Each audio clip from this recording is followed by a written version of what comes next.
Hi guys, मैं आप सबके सामने फिर से एक नई चैप्टर्स मैंने बायो का चैप्टर शुरू किया है। आज से मैं बायो का फर्स्ट चैप्टर लाइफ प्रोसेस से जहाँ से आपकी शुरुआत करूँगा। लास्ट कुछ क्लासेस में हमने केमिकल रिएक्शन एंड इक्वेशन से रिलेटेड सारे इंफॉर्मेशन देखे। आज जो हमारा चैप्टर है लाइफ प्रोसेस, अगर हम बात करें बेसिकली लाइफ प्रोसेस यानी हमारे लाइफ में हम जो भी एक्टिविटीज़ करते हैं वो हम अपनी लाइफ में काफ़ी सारी प्रोसेस लाइक न्यूट्रिशन, रेस्पिरेशन, इन सभी चीज़ों का यूटिलाइज करते हैं। ट्रांसपोर्टेशन, कंट्रोल एंड कोऑर्डिनेशन, ये कुछ ऐसी लाइफ प्रोसेस हैं। लेकिन इन सब से पहले हम कुछ बेसिक पॉइंट्स हैं जो कि वो भी हमें समझना होगा। अगर हम बात करेंगे जितने भी प्लांट एंड एनिमल्स हैं, अगर आप देखोगे all the plant and animals including human beings are alive और लिविंग थिंग्स, कि जितने भी प्लांट और एनिमल्स हैं इंक्लूडिंग ह्यूमन बींग्स वो सभी एलाइव या उनको आप लिविंग थिंग्स कह सकते हो। अब बात आती है जितने भी लिविंग थिंग्स हैं वो खुद से मूव कर सकते हैं, एक्सेप्ट वो खुद से मूव कर सकते हैं। All the living things which are alive move by themselves without any external help. उनको किसी एक्सटर्नल हेल्प की ज़रूरत नहीं पड़ती। ठीक है, तो ये एक बात आपको समझने की है। The movement in most of the animals are fast and can be absorbed easily, but the movement in plant are usually slow and absorbed with difficulty. हाँ, कुछ ऐसे एनिमल्स हैं जिनमें जो मूवमेंट है वो काफ़ी फास्ट होता है, लेकिन खासकर जो प्लांट मूवमेंट प्लांट के अंदर भी है लेकिन उनके अंदर जो लाइक काफ़ी स्लो है और काफ़ी डिफ़िकल्टी से आपको मूवमेंट देखने को मिलती है। मूवमेंट प्लांट के अंदर भी है लेकिन वो मूवमेंट काफ़ी स्लो है और ऑब्जर्व विथ डिफ़िकल्टी। जैसे अगर मूवमेंट यानी किसी भी लिविंग ऑर्गेनिज्म को जानने के लिए आपको सबसे पहले ये समझ लीजिए कि अगर उनके अंदर मूवमेंट हो रही है इसका मतलब कहीं ना कहीं वो लिविंग ऑर्गेनिज्म है। ओके, अगर मूवमेंट नहीं है तो हम कह सकते हैं वो नॉन लिविंग जैसा उनके अंदर बिहेवियर है। जैसे एक एग्जांपल, ए डॉग कैन वैग इट्स टेल। डॉग जो भी डॉग है वो अपने टेल को मूव करा लेता है इजीली। आप देखते हो कि our chest moves up and down when we breathe. जब हम ब्रीथ सांस लेते हैं तो हमारा चेस्ट कहीं ना कहीं अप एंड डाउन होता है। जब आप डॉक्टर के पास जाते हो तो डॉक्टर्स आपको सांस ऊपर नीचे लेने की बोलता है कि लाइक सांस आप तेज़ से सांस लो, फिर नीचे रिलैक्स करो। तो जब हम ब्रीथ करते हैं तो हमारा चेस्ट अप एंड डाउन होता है, तो ये भी मूवमेंट है। प्लांट के अंदर जो मूवमेंट होगा, plant can only move parts of their body such as leaf, flower, shoots and roots. Plants के अंदर जो कुछ पार्ट्स हैं वो आपको मूव करते हैं, leaf, flower, shoot and roots. The plants can move towards the stimulus such as light, gravity और वाटर। प्लांट्स मूवमेंट करते हैं लेकिन जो मूवमेंट होगा वो स्टिमुलस की तरफ मूवमेंट होगा। स्टिमुलस एक तरह का, ये समझ लीजिए एक आप ये समझ लो जैसे आप वाटर दोगे, प्लांट को वाटर दिया तो प्लांट के अंदर मूवमेंट शुरू हो जाती है। प्लांट का जो रूट है वो टुवार्ड सॉइल के अंदर जाएगा।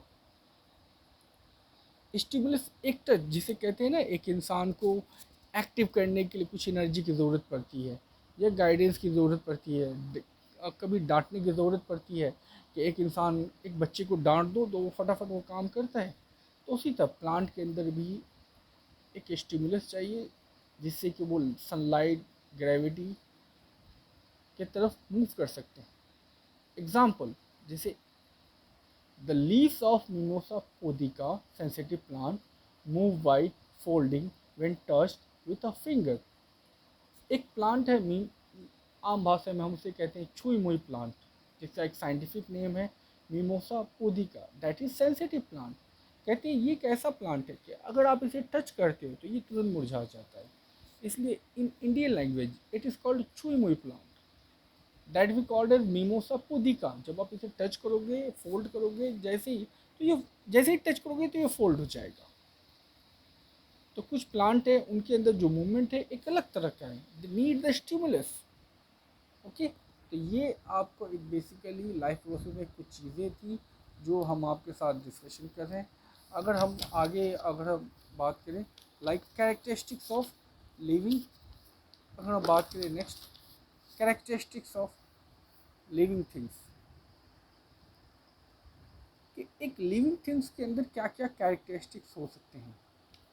अगर हम बात करें like living things can move by themselves, कि जो भी आप like I show you some format like living things can move by themselves, living things खुद से मूव कर सकते हैं।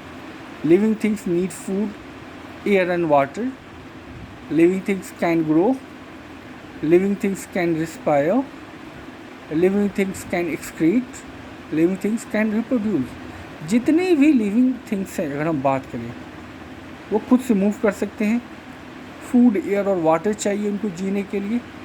Respiration,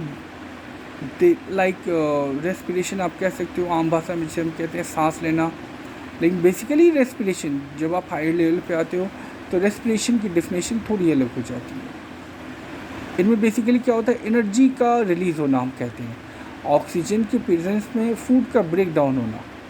okay, excrete that is removal of waste product. And living things can reproduce यानी रिप्रोडक्शन, यानी कोई भी organism अपनी कोई भी लिविंग ऑर्गेनिज्म होगा तो वो अपनी स्पेसीज़ को बढ़ाने के लिए अपने ही जैसे न्यूबॉर्न्स को प्रोड्यूस करते हैं, तो that process is called reproduction.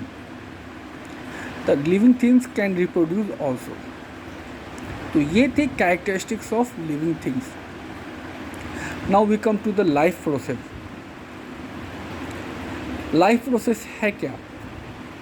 कोई भी लिविंग ऑर्गेनिज्म अगर एक बेसिक फंक्शन परफॉर्म करता है अपने लाइफ को अर्थ पे, जब वो अर्थ पे रहने के लिए एक बेसिक फंक्शन को परफॉर्म करता है तो हम उसे बोलते हैं life process. The basic function performed by living organism to maintain their life on this earth are called life process. एक ऑर्गेनिज्म जो अपने लाइफ को अर्थ पे रहने के लिए मेंटेन करता है, जिस एक्टिविटी को वो परफॉर्म करता है, तो उसे हम लाइफ प्रोसेस कहते हैं। इन लाइफ प्रोसेस में आपको कुछ एक्टिविटीज़ आती हैं, लाइक जो लाइफ प्रोसेस हर एक लिविंग ऑर्गेनिज्म परफॉर्म करता है: nutrition, respiration, transport and excretion, control and coordination, growth, movement और रिप्रोडक्शन। ये पूरे का पूरा एक अपने आप में एक प्रोसेस है जिसे हम अगले कुछ क्लासेस में एक एक करके इनके बारे में स्टडी करेंगे। न्यूट्रिशन में बेसिकली होता है क्या, जो भी आप फूड सब्सटेंस लेती हो तो उसमें एक अलग अलग तरह के न्यूट्रिएंट होते हैं, carbohydrate, fat, proteins, vitamin, minerals, तो वो सभी अलग होते हैं, तो उनका यूटिलाइज हमारा बॉडी करता है।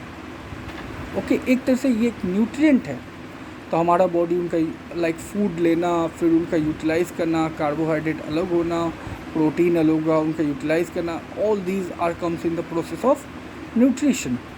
रेस्पिरेशन, अभी जैसे मैंने आपको बताया कि ऑक्सीजन के प्रेजेंस में फूड का ब्रेक डाउन होना और उससे एनर्जी का रिलीज़ होना, तो ये हमारा रेस्पिरेशन कहलाता है।